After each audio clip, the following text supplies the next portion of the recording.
देखिएगा, आज का जो हमारा टॉपिक है, जैसा कि आप लोग देख पा रहे हैं स्क्रीन पर, सबसे इंपॉर्टेंट और सबसे ज्यादा क्वेश्चन देने वाला पार्ट है, जिसका नाम है स्किनर का क्रिया प्रसूत अनुबंधन या स्किनर का सिद्धांत, या कभी कभी इसे स्किनर का पुनर्बलन सिद्धांत भी कहा जाता है।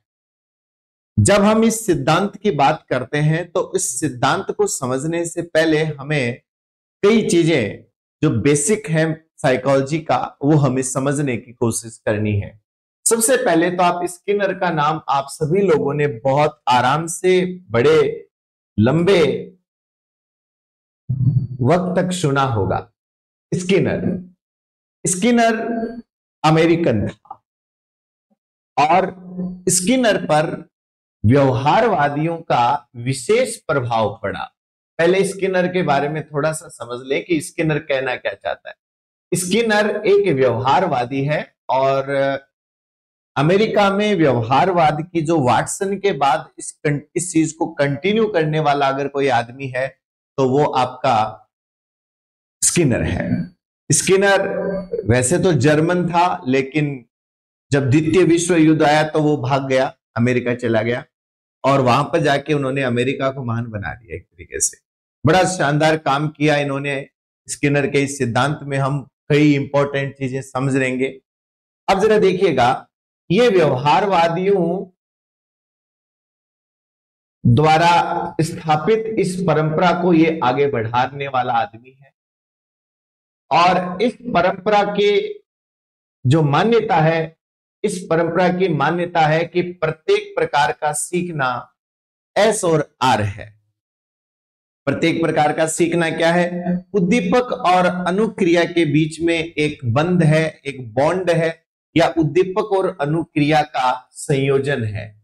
एस और आर का क्या है? ये एक प्रकार का संयोजन है। अब स्किनर को ये जो प्रेरणा मिली, यह मिली स्किनर को थॉर्नडाइक से। और ये आप लोग जानते ही हैं कि थॉर्नडाइक ने अपना प्रयोग 1898 में ही कर दिए थे और सीखने के 3 मुख्य नियम वो दे चुके थे। 1898 की बात है। 1913 में तो उन्होंने एनिमल इंटेलिजेंस पे काम करना शुरू कर दिया था, टाइटल आ गया था उनका। तो थॉर्नडाइक ने, आपको पता होगा कि सीखने के 3 मुख्य नियम दिए थे, जिसमें ये नियम हमने पिछली कक्षा में पढ़े भी थे। पहला नियम आप जानते हैं, तैयारी का नियम था, तत्परता का नियम कह सकते हैं। दूसरा अभ्यास का नियम, उपयोग अनुपयोग का नियम, और तीसरा नियम जो था उसे हम लोग कहते हैं प्रभाव का नियम या परिणाम का नियम या संतोष का नियम। यानी प्रभाव, परिणाम और संतोष। संतोष मतलब एक तरीके से लॉ ऑफ सेटिस्फेक्शन है कि अगर कोई प्राणी कोई अनुक्रिया करता है, अब देखिएगा 2 चीजें होती है। अगर आप पावलोव के प्रयोग को याद करें, आगे जाकर हम लोग कंपैरिजन भी करेंगे। पावलोव के प्रयोग को अगर आप याद करें तो पावलोव के प्रयोग में एक महत्वपूर्ण घटना होती है कि भोजन पहले दिया जाता है और लार बाद में बनती है। फिर भोजन के साथ घंटी को लिंक कर दिया जाता है। भोजन दिया, उसी समय घंटी बजाएगी कुछ क्षण पहले, और फिर घंटी बजाई, भोजन दिया, लार बनी। और जब इस प्रक्रिया को कई बार दोहराया जाता है तो लार बनने की जो अनुक्रिया भोजन से संबंधित होती है, वह अनुक्रिया घंटी से संबंधित हो जाती है। वहां पर उद्दीपक पहले प्रस्तुत किया जाता है, अनुक्रिया बाद में होती है। लेकिन अगर हम थॉर्नडाइक के प्रयोग की बात करें तो थॉर्नडाइक के प्रयोग में ये डिफरेंस है कि बिल्ली को पिंजरा पहले खोलना सीखना पड़ेगा, क्योंकि जब वो पिंजरा खोलेगी और बाहर निकलेगी तभी उसको खाना मिलेगा। घटनाओं का क्रम देखिए, स्किनर के सिद्धांत में और थॉर्नडाइक के सिद्धांत में ये समानता है, क्योंकि स्किनर का ये सिद्धांत थॉर्नडाइक के सिद्धांत पर ही आधारित है। आप ये कह सकते हैं कि स्किनर को अगर ये कार्य करने की प्रेरणा अगर मिली है तो वो थॉर्नडाइक से मिली है। पावलोव के सिद्धांत में उद्दीपक पहले प्रस्तुत किया जाता है, अनुक्रिया बाद में होती है, लेकिन स्किनर के सिद्धांत में या थॉर्नडाइक के सिद्धांत में अनुक्रिया पहले होती है और उस अनुक्रिया का जो परिणाम है वो बाद में मिलता है। अब देखिएगा, हमने जब थॉर्नडाइक की बात की थी तब मैंने आपको कहा था कि अगर बिल्ली पिंजरा खोलना सीख जाती है और उसके बाद बाहर आती है, और बाहर आने के बाद आप उसको तली हुई मछली देते हैं, फ्राइड फिश आप अगर उसको देते हैं, और वो चीज आपकी बिल्ली को बड़ी शानदार लगती है, बड़ी टेस्टी लगती है, तो इस सिचुएशन में बिल्ली क्या करेगी? बिल्ली उस अनुक्रिया को बार बार दोहराएगी और वह पिंजरे से बार बार बाहर आने की कोशिश करेगी, क्योंकि उसका परिणाम जो है, उसका जो इफेक्ट जो है, वो उसको संतुष्टि प्रदान कर रहा है, क्योंकि वो उसके लिए अच्छा है, सुखदायी है। इसे स्किनर की भाषा में आप पुनर्बलन कह सकते हैं। हालांकि थॉर्नडाइक ने कभी भी पुनर्बलन शब्द काम में नहीं लिया, परंतु आप यहां पर पुनर्बलन शब्द कह सकते हैं, क्योंकि हम स्किनर में आ चुके हैं। लेकिन आप थोड़ा सा दिमाग लगाइए, अगर ऐसा होता, सपोज कीजिए अगर ऐसा होता कि थॉर्नडाइक की बिल्ली पिंजरा खोल के बाहर आती और बाहर थॉर्नडाइक लठ लेकर खड़ा होता और बाहर आते बिल्ली को लठ से मारता, तो क्या बिल्ली एक बार तो बाहर आ जाती? क्या वो बिल्ली दोबारा बाहर आने की कोशिश करती? तो आपका जवाब होगा ना। आपका जवाब होगा ना।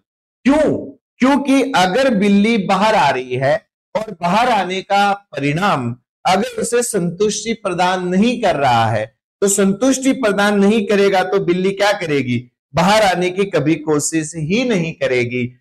तो इसीलिए हम कह सकते हैं कि थॉर्नडाइक कहता है कि तीसरा जो नियम है अपना, प्रभाव का नियम या परिणाम का नियम जिसे आप कहते हैं, तो तीसरा नियम यही तो कहता है कि यदि किसी अनुक्रिया का परिणाम प्राणी को संतुष्टि प्रदान करता है, तो प्राणी क्या करेगा?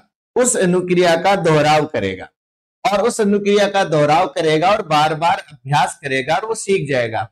इसी चीज को थॉर्नडाइक की इसी कंसेप्ट को स्किनर ने पकड़ा, और स्किनर ने क्या किया कि अपना सिद्धांत बना दिया। और आपको मैं बता दूं, स्किनर का यह सिद्धांत प्रभाव के नियम पर आधारित है। याद रखना, अब स्किनर का यह सिद्धांत पूरा का पूरा प्रभाव के नियम पर आधारित है। स्किनर ने दो लोगों से बहुत कुछ उधार लिया, मैं आपको बताऊं। एक तो इन्होंने उधार लिया है थॉर्नडाइक से, और थॉर्नडाइक के प्रभाव के नियम को ही बुनियाद मानते हुए इन्होंने अपना यह सिद्धांत पूरा का पूरा दिया है। दूसरी चीज, थॉर्नडाइक ने जिस आदमी से उधार लिया है वो आदमी है हल। हल आप जानते हैं, हल का सिद्धांत हम लोग पढ़ेंगे। हल का सिद्धांत जो है वो पुनर्बलन सिद्धांत कहलाता है। याद रखना, पुनर्बलन सिद्धांत देने वाला आदमी, रीइंफोर्समेंट थ्योरी देने वाला आदमी स्किनर नहीं है भाई साहब, वो आदमी हल है। लेकिन क्योंकि हल का नाम इतना पॉपुलर नहीं है, इस पुनर्बलन शब्द को काम में लेने वाला आदमी स्किनर है। यानी इस पुनर्बलन शब्द को फेमस करने का अगर श्रेय किसी को जाता है ना, तो वो आदमी कौन है? वो आदमी स्किनर है। तो इसमें दो लोगों की हम कह सकते हैं कि महत्वपूर्ण भूमिका है स्किनर के सिद्धांत में। थॉर्नडाइक का प्रभाव पड़ता है और हल का भी प्रभाव पड़ता है। स्किनर कहता है कि प्रभाव के नियम पर आधारित इस सिद्धांत में स्किनर का यह मानना है कि जब हम सीखते हैं, हम कोई भी क्रिया करते हैं, जब भी हम सीखते हैं तो एक्चुअल में हम लोग क्या करते हैं? हम अपने वातावरण में परिवर्तन लाते हैं। याद रखना, व्यवहारवादी हमेशा ही वातावरण की बात करेंगे।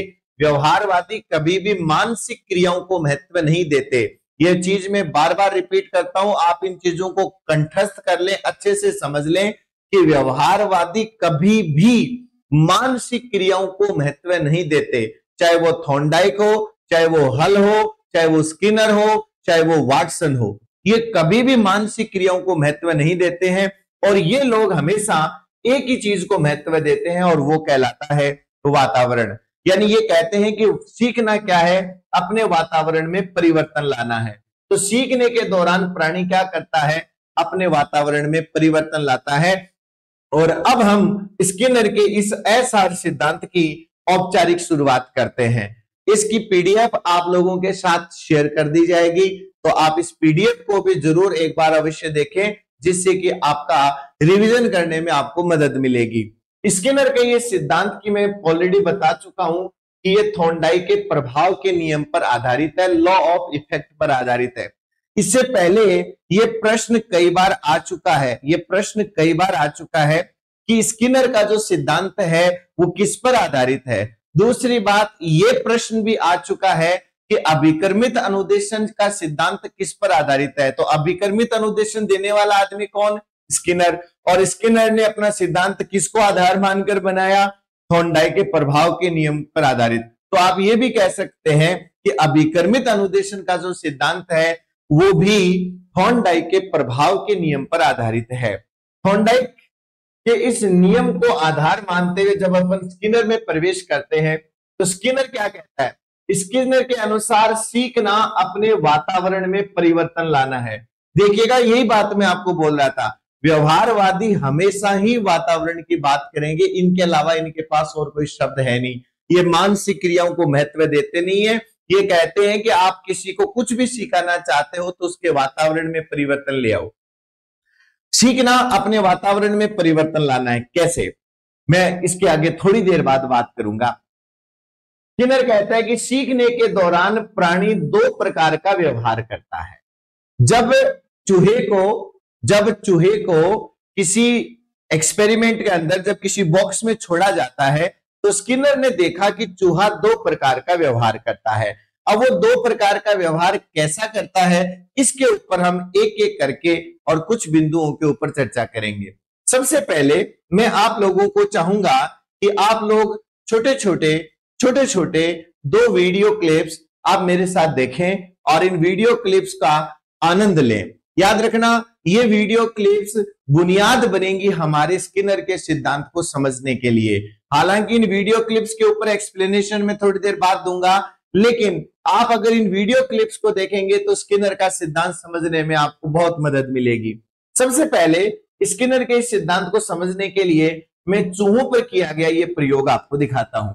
चूहों पर किया गया ये प्रयोग हमें ये बताता है कि जब यहां पर इस चूहे को छोड़ा जाता है, सबसे पहले देखिएगा आपको एक चूहा नजर आ रहा है और एक विशेष प्रकार का आपको बॉक्स नजर आ रहा है। ये जो विशेष प्रकार का बॉक्स है, ये दो प्रकार के बॉक्स स्किनर ने बनाए थे। एक बॉक्स तो स्किनर ने जो बनाया वो तो आपको बताता है चूहों पर किए गए प्रयोग के बारे में, और दूसरा जो स्किनर बॉक्स जो आपको नजर आ रहा है वो कबूतरों पर प्रयोग करने के लिए। तो कबूतरों वाले प्रयोग के लिए तो हम यूज करते हैं पिजन बॉक्स, क्योंकि पिजन यानी कबूतर होता है, और इसको रेड बॉक्स ने बोलकर इसका नाम स्किनर बॉक्स ही रखा जाता है। तो इस पे भी प्रश्न आ जाता है कभी कभी, स्किनर बॉक्स का संबंध किससे है या पिजन बॉक्स का संबंध किससे है। अब जरा देखिएगा इस सिद्धांत में आखिर हो क्या रहा है। जब हमने चूहे को इस पिंजरे में बंद किया तो एक प्रकार से जिस प्रकार की पहेली थॉर्नडाइक ने अपने प्रयोग में बनाई, उसी प्रकार की पहेली यानी उससे मिलती जुलती पहेली स्किनर ने बनाई।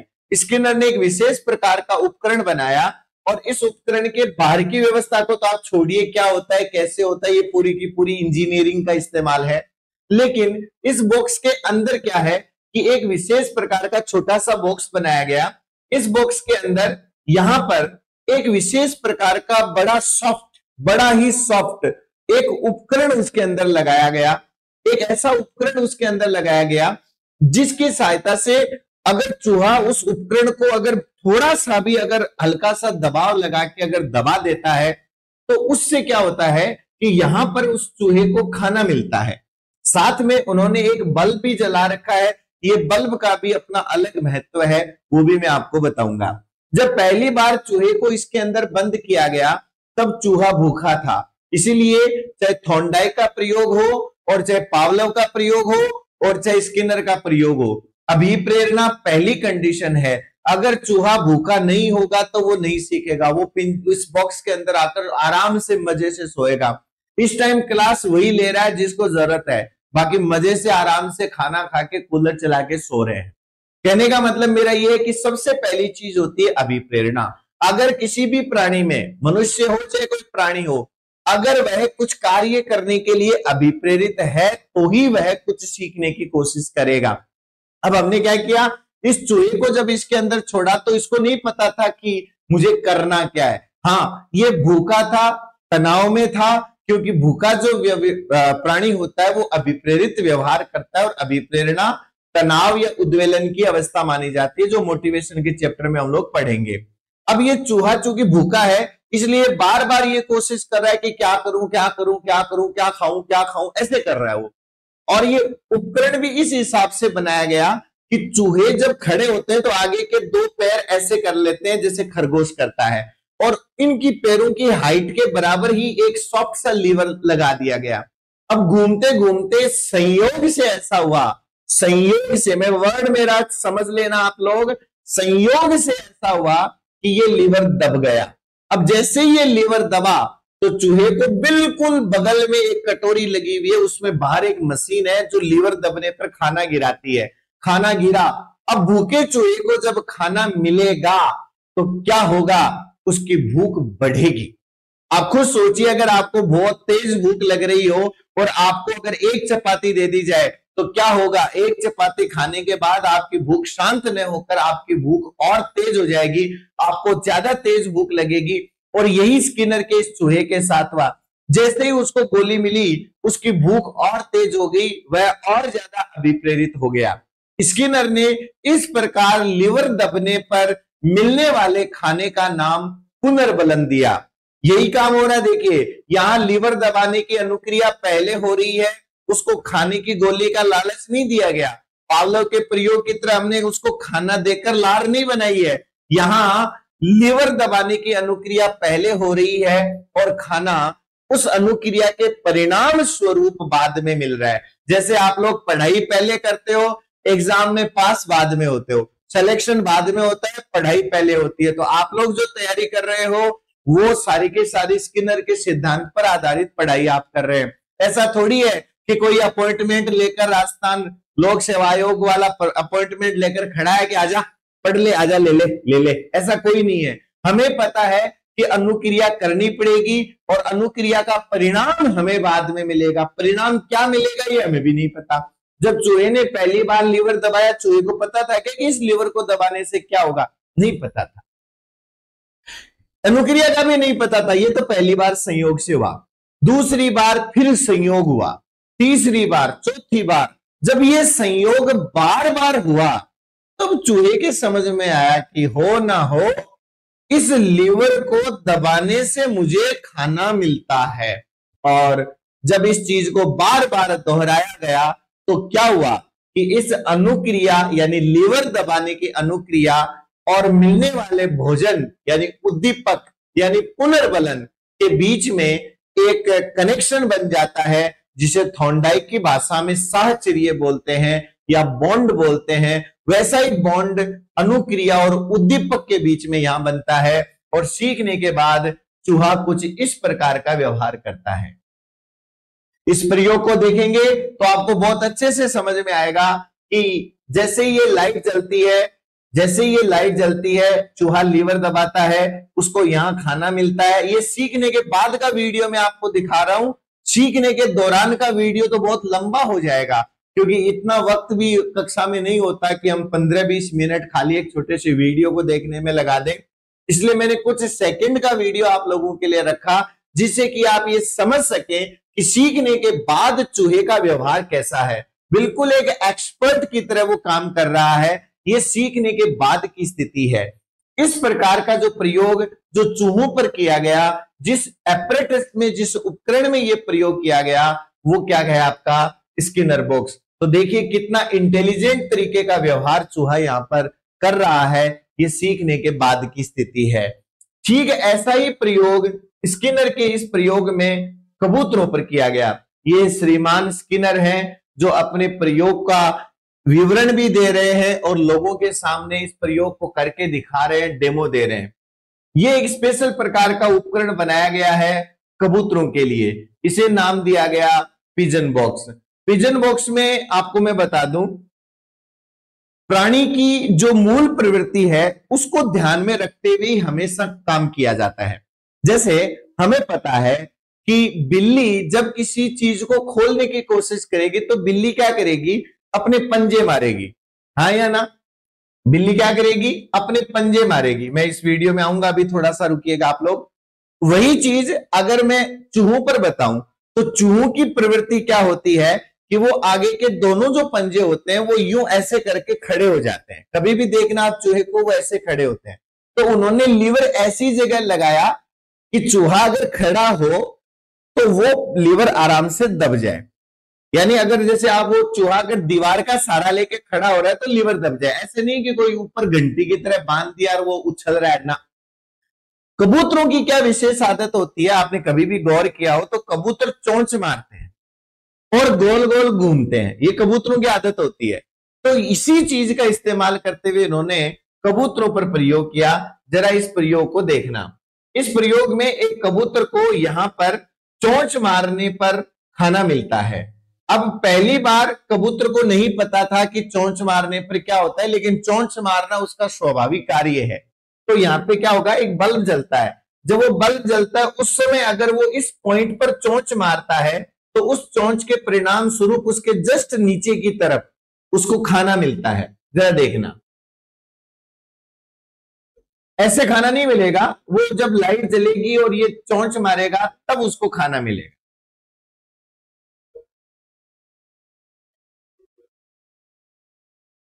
इसमें दो चीजें उसको सिखाई जाती है, एक तो चोंच मारना, एक गोल गोल घूमना, टैक एंड टर्न।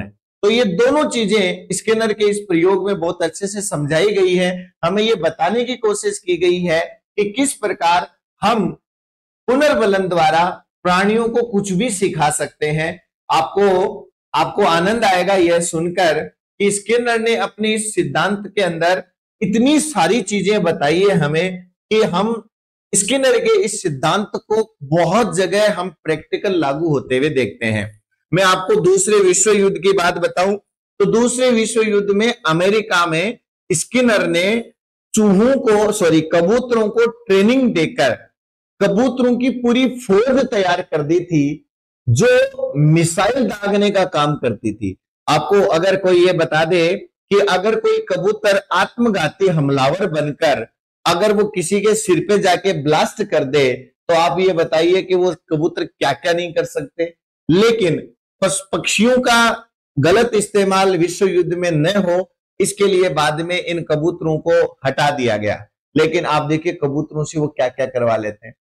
अगर आपने कभी सर्कस में देखा होगा कि हाथी जो है वो फुटबॉल खेलता है, हाथी क्रिकेट खेलता है। ये सब चीजें स्किनर के इस सिद्धांत के द्वारा बहुत बढ़िया तरीके से समझाई जा सकती है। तो चलिए, हमने दो वीडियो देख लिए, अब हम स्किनर के प्रयोग की और स्किनर के इस सिद्धांत को हम आगे बढ़ाते हैं। देखिएगा, जब चूहे को या कबूतर को जब पिंजरे के अंदर यानी उस बॉक्स के अंदर छोड़ा जाता है तो स्किनर कहता है कि सीखने के दौरान प्राणी दो प्रकार का व्यवहार करता है। एक तो वो करता है अनुक्रिया। अब अनुक्रिया क्या है, आप थोड़ा सा गौर करें तो मैं साथ साथ में आपको पावलोव को भी कंपैरिजन करता हुआ चलूंगा, क्योंकि पावलोव और स्किनर में कंपैरिजन पर बहुत सारे प्रश्न आते हैं। पहली चीज आपको यहां समझनी है कि पावलोव के प्रयोग में कुत्ते को बांध के रखा जाता है, इसलिए कुत्ता हिलडुल भी नहीं सकता, उसको बिल्कुल रस्सियों से बांध के रखा जाता है। लेकिन स्किनर के आपने दोनों प्रयोग देखे, चूहे वाला प्रयोग भी देख लिया और कबूतर वाला प्रयोग भी देख लिया। इन दोनों में किसी भी जीव को बांध कर नहीं रखा गया है, वह उसमें घूमने के लिए स्वतंत्र है, वो घूम फिर सकता है, उसके ऊपर किसी प्रकार की कोई पाबंदी नहीं है। हालांकि बॉक्स में तो है वो, लेकिन बंधा हुआ नहीं है। तो मैं पहली चीज यहां क्या कह सकता हूं कि यहां पर प्राणी जो है वो सक्रिय होकर काम करता है, यानी यहां प्राणी सक्रिय रहता है, यह निष्क्रिय नहीं रहता। जबकि पावलोव के प्रयोग में कुत्ता निष्क्रिय रूप से पड़ा रहता है। इसलिए हम स्किनर के सिद्धांत को सक्रिय अनुबंधन कहते हैं और पावलोव के सिद्धांत को निष्क्रिय अनुबंधन कहते हैं। अनुबंधन वहां भी हो रहा था लार का घंटी के साथ, अनुबंधन यहां भी हो रहा है लीवर दबाने की अनुक्रिया का भोजन के साथ या चोंच मारने की अनुक्रिया का मिलने वाले भोजन के साथ। लेकिन यह सक्रिय अनुबंधन है और वह निष्क्रिय अनुबंधन था। दूसरी चीज, यहां पर अनुक्रिया जो है वो ऐच्छिक है। हमने पहले भी पढ़ा है कि अनुक्रिया दो प्रकार की होती है, ऐच्छिक अनुक्रिया और अनैच्छिक अनुक्रिया। अनैच्छिक अनुक्रियाएं जिसे हम प्रतिवर्त कहते हैं, ये स्वतः है, यानी ऑटोनोमस नर्वस सिस्टम जो हमारी बॉडी का एएनएस होता है वहां से वो कंट्रोल होता है और वह अनुक्रिया स्वतः होती है, इस पर हमारा कोई नियंत्रण नहीं होता है। जैसे गर्म लगने पर हमारे हाथ का अलग हो जाना, आंख में हवा या कुछ गिर जाने पर अपने आप आंख का बंद हो जाना, खाना पचना, हृदय धड़कना, लार बनना, ये सारी अनैच्छिक अनुक्रियाएं हैं। इसीलिए पावलोव का जो सिद्धांत है वो अनैच्छिक अनुबंधन का उदाहरण है या प्रतिवर्त अनुबंधन का उदाहरण है, क्योंकि लार बनना एक अनैच्छिक और प्रतिवर्त है। लेकिन स्किनर के प्रयोग में लीवर दबाना, इसमें कहीं पर भी चूहा मजबूर नहीं है लीवर दबाने के लिए, ये उसकी इच्छा है कि वो लीवर दबाए ना दबाए। स्किनर के प्रयोग में कबूतर चोंच मारे ना मारे, उसकी मर्जी है। इसलिए यहां पर प्राणी जो अनुक्रिया करता है वो ऐच्छिक अनुक्रिया करता है और सक्रिय होकर करता है। इसलिए याद रखना कि यहां जो अनुक्रिया है वो पहली चीज तो कि अनुक्रिया ऐच्छिक है, और दूसरी चीज कि यह प्राणी के नियंत्रण में है और वह सक्रिय होकर अपनी इच्छा होने पर ही करेगा। और इच्छा के अनुसार काम कब होता है? जब अभिप्रेरणा होती है। लार तो अपने आप ही बन जाएगी, लेकिन लीवर तभी बनेगा जब अभिप्रेरणा होगी। यही वजह है कि स्किनर ने अभिप्रेरणा को सीखने का राजमार्ग बोला है। अगर यही चूहा या यही कबूतर, अगर इनका पेट भरा हुआ होता ना, बाय गॉड कुछ नहीं करते ये, इसलिए इनको पहले भूखा रखा गया ताकि ये अभिप्रेरित होकर व्यवहार करें। अब देखिए क्या होता है, ये बड़ा इंपॉर्टेंट वर्ड है क्रिया प्रसूतता, या इसे अंग्रेजी में बोलते हैं ऑपरेंट। कभी कभी हिंदी में भी डायरेक्ट ऑपरेंट बोल दिया जाता है। ये बहुत बड़ी चीज है जो मैं यहां काम में ले रहा हूं। देखिए क्या हुआ, सबसे पहली बार जब संयोग से लीवर दबा, संयोग से दबा, तो उसके परिणाम स्वरूप जो खाना मिला वह खाना क्रिया प्रसूत का कार्य करता है, ऐसा स्किनर कहता है। स्किनर कहता है कि किसी अनुक्रिया का जो परिणाम है, जो परिणाम उसको अच्छा लगता है, तो वह उसकी क्रियाशीलता को बढ़ा देता है। तो क्रिया प्रसूत का मतलब क्या है? अनुक्रिया को जन्म देना। प्रसूत शब्द आप जानते ही हैं, जन्म देने वाली माता क्या कहलाती है? प्रसूता। आपको ध्यान होगा प्रसूता शब्द आप सुनते रहते हैं। प्रसूत का मतलब होता है जन्म देना, तो अनुक्रिया यहां जन्म ले रही है। मैंने आपको याद कीजिए, शुरू में मैंने उद्दीपक और अनुक्रिया के बीच में संबंध बताते इसमें मैंने कहा था कि कोई उद्दीपक 3 काम कर सकता है। वह किसी अनुक्रिया को जन्म दे सकता है, वह किसी अनुक्रिया को प्रारंभ कर सकता है, और वह किसी अनुक्रिया के परिणाम स्वरूप भी प्राप्त हो सकता है। तो यहां पर अनुक्रिया जन्म ले रही है, क्योंकि लीवर दबाना कोई सीखी हुई अनुक्रिया नहीं है। कोई भी चूहा लीवर दबाना सीख कर पैदा नहीं होता, उसे हमने सिखाया है, उस पिंजरे में बंद करके हमने उसे सिखाया है। जैसे थॉर्नडाइक के प्रयोग में बिल्ली ने भी पिंजरे को यानी पजल बॉक्स को खोलना सीखा है, तो वहां पर भी क्रिया प्रसूतता काम में आ रही है। लेकिन थॉर्नडाइक ने ये शब्द काम में नहीं लिए, ये शब्द स्किनर ने काम में लिए। तो क्रिया प्रसूत का मतलब होता है अनुक्रिया को जन्म देना, अर्थात जो अनुक्रिया की दर को बढ़ा दे। तो क्या होता है, जब पहली बार चूहा लीवर दबाता है, उसको जो खाने की गोली मिलती है, तो मिलने वाली जो गोली है वो उस चूहे की क्रियाशीलता को, उसकी एक्टिविटी को बूस्ट करती है, एक्टिविटी को बढ़ा देती है, जिससे कि चूहा बार बार लीवर दबाने की अनुक्रिया करे। अर्थात प्राणी को मिलने वाला पुनर्बलन क्रिया प्रसूत का कार्य करता है।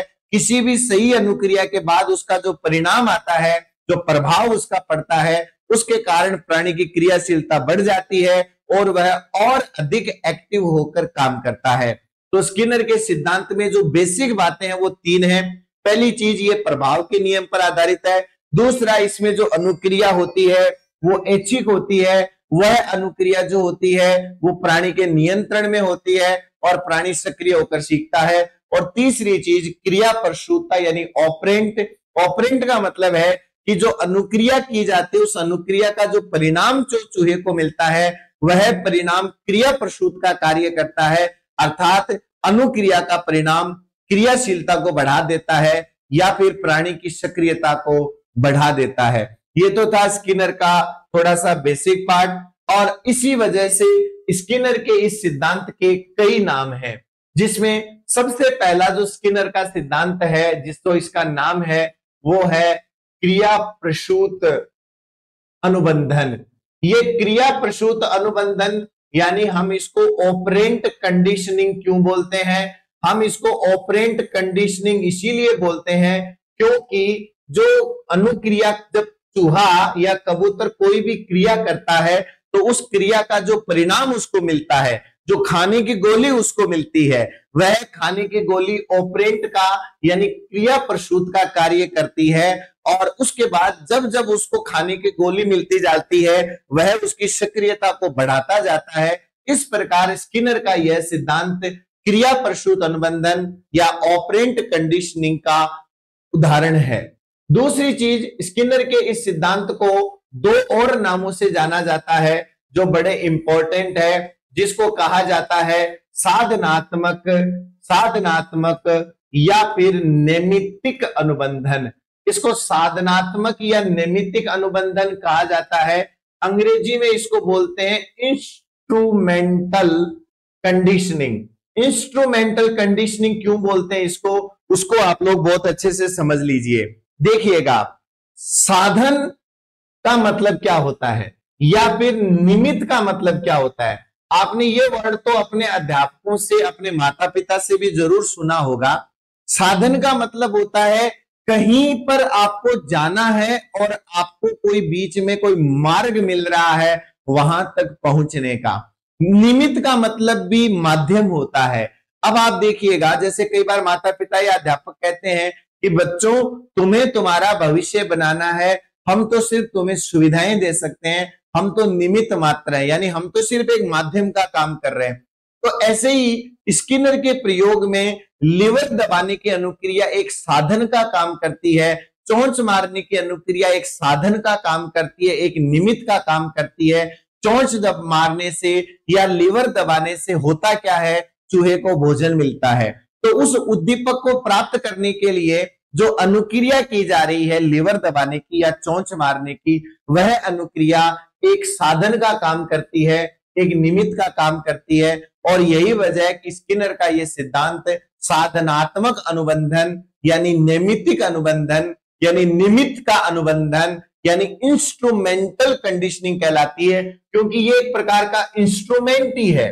लीवर दबाना एक प्रकार का इंस्ट्रूमेंट है। इंस्ट्रूमेंट का वैसे दूसरा अर्थ, एक तो उपकरण होता है और दूसरा इंस्ट्रूमेंट का अर्थ होता है किसी चीज को पाने के लिए कोई साधन होता है, वो भी इंस्ट्रूमेंट होता है। तो यह एक प्रकार का साधनात्मक अनुबंधन है।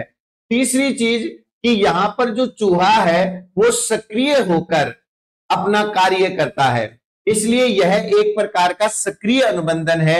जबकि पावलोव के सिद्धांत को अगर आपने वैसे पढ़ा है, और अगर आपने नहीं पढ़ा है तो मेरे पहले के वीडियोस आप लोग देख लेना। पावलोव का जो सिद्धांत है उसमें कुत्ते को, मैंने पहले भी कहा था, बांध के रखा जाता है, उसको मजबूर किया जाता है लार बनाने के लिए, इसलिए वह तो है निष्क्रिय अनुबंधन का उदाहरण और यह है सक्रिय अनुबंधन का उदाहरण। आपने दोनों वीडियो देखे हैं, चूहा भी फ्री है और कबूतर भी फ्री है, वो चाहे तो लीवर दबाएं चाहे तो न दबाएं। इसलिए यह सक्रिय अनुबंधन होने के साथ साथ यह ऐच्छिक अनुबंधन भी है। ऐच्छिक अनुबंधन इसलिए है क्योंकि लीवर दबाने की अनुक्रिया चूहा चाहे तो करे चाहे तो न करे, लेकिन लार तो बनानी पड़ेगी अगर मुंह में खाना चला गया तो। इसलिए पावलोव का जो सिद्धांत है वो प्रतिवर्त अनुबंधन है और स्किनर का सिद्धांत जो है वो ऐच्छिक अनुबंधन का उदाहरण है। पावलोव के सिद्धांत में एक चीज और हो रही थी, वहां पर उद्दीपक पहले दिया जाता था, वो उद्दीपक पहले दिया जाता था और लार बनने की अनुक्रिया बाद में होती थी। लेकिन यहां पर उद्दीपक बाद में मिलेगा। कैसा मिलेगा, क्या मिलेगा? पहली बार जब चूहे ने लीवर दबाया, चूहे को नहीं पता था कि क्या होने वाला है, नहीं पता था उसको, लेकिन उसने लीवर दबाया, उसको खाना मिला, उस खाने ने उसकी क्रियाशीलता बढ़ा दी। तो यहां पर मेन इंपॉर्टेंट क्या है? लीवर दबाने की अनुक्रिया, ना कि मिलने वाला भोजन। वो ज्यादा इंपॉर्टेंट नहीं है, अनुक्रिया ज्यादा इंपॉर्टेंट है। अनुक्रिया पहले हो रही है, इसलिए यह सिद्धांत एस अनुबंधन के बजाय आरएस अनुबंधन कहलाता है, क्योंकि यहां पर अनुक्रिया पहले होती है, उद्दीपक बाद में मिलता है। और अनुक्रिया के कारण उद्दीपक मिलता है, इसलिए यहां पर आर इंपॉर्टेंट है, एस इंपॉर्टेंट नहीं है। R is more important, S is not. तो यहां पर अनुक्रिया पहले होती है, उद्दीपक बाद में मिलता है, और उद्दीपक इतना इंपॉर्टेंट भी नहीं है, उद्दीपक ज्ञात भी नहीं होता। वहां पावलोव के प्रयोग में तो क्या होता है, घंटी बज रही है, खाना दिया जा रहा है, तब लार बन रही है। यहां तो चूहे को पता ही नहीं कि लीवर दबाने से होगा क्या। तो ये आरएस अनुबंधन होने के साथ साथ इसको टाइप आर अनुबंधन भी कहा जाता है। टाइप आर अनुबंधन इसलिए कहा जाता है क्योंकि आर यानी अनुक्रिया ज्यादा इंपॉर्टेंट है, जबकि पावलोव का सिद्धांत जो है वो टाइप एस अनुबंधन कहलाता है, क्योंकि वहां पर उद्दीपक ज्यादा महत्वपूर्ण होता है। उद्दीपक को जैसे चाहे कंट्रोल किया जा सकता है, यहां अनुक्रिया कंट्रोल में होती है, इसलिए यह टाइप आर अनुबंधन कहलाता है। और टाइप आर अनुबंधन होने के कारण इसे अनुक्रिया अनुबंधन भी कह दिया जाता है। क्या कहा जाता है, अनुक्रिया अनुबंधन, क्योंकि आर का मतलब अनुक्रिया होती है, और वो था क्या, उद्दीपक अनुबंधन, और ये है अनुक्रिया अनुबंधन। तो आप देखिएगा स्किनर के इस सिद्धांत के कितने सारे इंपॉर्टेंट नाम हमारे सामने आए हैं कि यह क्रिया प्रसूत अनुबंधन यानी ऑपरेंट कंडीशनिंग कहलाता है, यह साधनात्मक या नैमित्तिक अनुबंधन कहलाता है, यह सक्रिय अनुबंधन है, यह ऐच्छिक अनुबंधन है, यह आर एस अनुबंधन है, यह टाइप आर अनुबंधन है, यह अनुक्रिया अनुबंधन है। ये सारे के सारे नाम आप लोगों को अच्छे से समझने हैं कि स्किनर के सिद्धांत में ये सारे नाम अपना महत्व रखते हैं। अब हम आगे बढ़ते हैं और स्किनर के सिद्धांत के ये जो दोनों प्रयोग हैं, ये दोनों प्रयोग हमने देखे थे कि स्किनर बॉक्स में जो प्रयोग किए गए थे, ये प्रयोग तो चूहे पर किए गए थे, और पिजन बॉक्स में जो प्रयोग किए गए थे, ये कबूतरों पर प्रयोग किए गए थे। इन दोनों प्रयोगों को हम ऑलरेडी देख चुके हैं, और इन दोनों का ये जो बॉक्स का सेटअप है ये भी आप लोग देख लीजिए। वैसे मैं आपको वीडियो में दिखा चुका हूं तो इनका ज्यादा इंपॉर्टेंस नहीं है। इसमें जब चूहा यहां पर लगे हुए किसी लीवर को दबाता है, और भी चीजें होती हैं, सिग्नल वगैरह भी दिए जाते हैं, तो इतनी इंजीनियरिंग में हमें नहीं जाना। हमें इंपॉर्टेंट चीज समझनी है कि ये जो लीवर दबाएगा तो उसको खाना मिलेगा। अब यहां पर ये जो नीचे जो जाली देख रहे हो, इसके ऊपर मैं थोड़ी देर में आऊंगा, अभी थोड़ा मैं इसके ऊपर नहीं आ रहा हूं, थोड़ी देर बाद इसमें आऊंगा कि ये जाली नीचे क्यों लगा रखी है। और ये जो आप देख रहे हैं ये पिजन बॉक्स है, ये अलग अलग टाइप के होते हैं, चोंच मारनी है। अब जैसे सपोज कीजिए ये लिखा हुआ है रेड, ये अंग्रेजी में लिखा हुआ है रेड। अब ये तो कंफर्म है ना कि कबूतर को अंग्रेजी नहीं आती, ये तो आप भी जानते हैं कि कबूतर को अंग्रेजी नहीं आती। अब सपोज कीजिए यहां 4 कलर के नाम लिखे हुए हैं, आप लोग शायद पढ़ भी पा रहे होंगे, yellow, blue, red and green. अब सपोज करो हमें रेड के साथ चोंच मारने की अनुक्रिया का अनुबंधन करना है, किसके साथ, रेड के साथ। अब क्या होगा कि जब इस पिजन को, इस कबूतर को इसमें छोड़ा जाएगा तो वो क्या करेगा, चोंच मारेगा। मान लो उसने येलो पे चोंच मारी, कुछ नहीं हुआ, पढ़नी तो नहीं आती, बस उसने जगह देख ली कि भाई इस लेफ्ट वाले के, इसके चोंच मारूंगा, नहीं मिला, इस पे चोंच मारी, नहीं मिला, इस पे चोंच मारी, नहीं मिला, इस पे चोंच मारी, जस्ट नीचे खाने की आवाज आई, गिरा, कुछ खाना गिरा। इसने सोचा रे कुछ तो हुआ है, उसने खाना खाया। खाना खाते कबूतर और ज्यादा एक्टिव हो गया, क्यों, क्योंकि मिलने वाला पुनर्बलन क्रिया प्रसूत का कार्य करता है, वो अनुक्रिया की दर को बढ़ाता है, वो अनुक्रिया को जन्म देता है। अब क्या हुआ, पहली बार उसको जब खाना मिला तो ये था सिर्फ एक संयोग। अब कुछ समय बाद जब वो वापस गलती से ही मान लो या संयोग से मान लो वो दोबारा चोंच मारेगा, फिर खाना मिलेगा, फिर दोबारा चोंच मारेगा, फिर खाना मिलेगा। इस प्रकार जब इस चीज की बार बार पुनरावृत्ति होगी, अब आप कह सकते हो कि थॉर्नडाई के प्रयोग में भी यही होता है, तो बिल्कुल यही होता है, व्यवहारवादी पुनरावृत्ति पर बल देते हैं। तो यहां पर जब इस चीज को बार बार दोहराया जाएगा तो कबूतर ये सीख जाएगा कि मैं अगर यहां चोंच मारूंगा तो मुझे खाना मिलेगा। तो एक तरीके से वो रेड सीख जाता है कि भाई इस पे मैं चोंच मारूंगा तो मुझे खाना मिलेगा। ये जो व्यवस्था है इसे हम लोग कहते हैं पिजन बॉक्स। स्किनर के इस सिद्धांत को समझने के लिए हमें अभिप्रेरणा को बहुत जरूरी है समझना। देखिएगा स्किनर के इस सिद्धांत में क्या होता है कि जो चूहा है या जो कबूतर है उसको हमने पहले कुछ समय तक भूखा रखा, तो भूखा रखा तो इसके अंदर भूख नाम की अभिप्रेरणा पहले से है। अब हमने जैसे ही इसको किसी स्किनर बॉक्स में या किसी पिजन बॉक्स में जब हमने इसको छोड़ा तो इसने क्या किया, लीवर दबाया, और ये जो लीवर दबाया तो इसका मतलब यहां पर अनुक्रिया पहले हो रही है, और अनुक्रिया पहले होती है और इस लीवर को दबाने से मान लो उसको यहां पर खाना मिला, तो जब ये खाना मिला तो अनुक्रिया पहले हुई और खाने के रूप में जो उसको उद्दीपक मिला यानी जो खाना मिला, ये खाना क्या करेगा, क्रिया प्रसूत का कार्य करेगा और अनुक्रिया की दर को बढ़ा देगा। स्किनर कहता है कि ये जिसे हम लोग उद्दीपक का नाम ले रहे हैं, ये स्किनर की भाषा में उद्दीपक न होकर उन्होंने हल से ये शब्द उठाया और इसका नाम दिया पुनर्बलन। क्या नाम दिया, पुनर्बलन। तो पुनर्बलन शब्द जो है वो क्या करेगा, वो खाना क्या करेगा, इस अभिप्रेरणा को कम करेगा, यानी एक प्रकार से वो उसकी आवश्यकताओं की पूर्ति करेगा। पता है हल का सिद्धांत हम अगली क्लास में पढ़ेंगे। हल कहता है कि सीखना आवश्यकताओं की पूर्ति करना है, तो आवश्यकताओं की पूर्ति तो हो रही है। आज अगर आप रात कितनी लेट नाइट रात को 10:30 बजे पढ़ रहे हैं तो ये आवश्यकताओं की पूर्ति तो है कि भी आपको नौकरी की आवश्यकता है, उस नौकरी की आवश्यकता को पूरा करने के लिए आपका अध्ययन करना अति आवश्यक है। तो सीखना क्या है, आवश्यकताओं की पूर्ति करना। तो चूहा क्या है, भूखा, और वो क्या करेगा, खाना मिलेगा, तो आवश्यकता की पूर्ति हो रही है। तो इस उद्दीपक को उन्होंने क्या नाम दिया, पुनर्बलन का नाम दिया।